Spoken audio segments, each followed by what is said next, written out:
اور سورج اور چاند کو تمہارے لیے کام میں لگا دیا کہ دونوں دن رات ایک ڈگر پر چل رہے ہیں، اور رات اور دن کو بھی تمہاری خاطر کام میں لگا دیا، اور جو کچھ تم نے مانگا سب میں سے تم کو عنایت کیا، اور اگر اللہ کے احسان گننے لگو تو شمار نہ کر سکو، مگر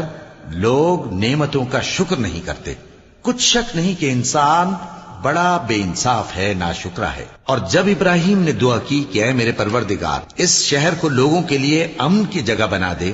اور مجھے اور میری اولاد کو اس بات سے کہ بتوں کی پرستش کرنے لگیں بچائے رکھیو۔ اے پروردگار، انہوں نے بہت سے لوگوں کو گمراہ کیا ہے، سو جس شخص نے میرا کہا مانا وہ میرا ہے، اور جس نے میری نافرمانی کی تو بخشنے والا ہے، مہربان ہے۔ اے پروردگار، میں نے اپنی اولاد ایک وادی میں جہاں کھیتی نہیں،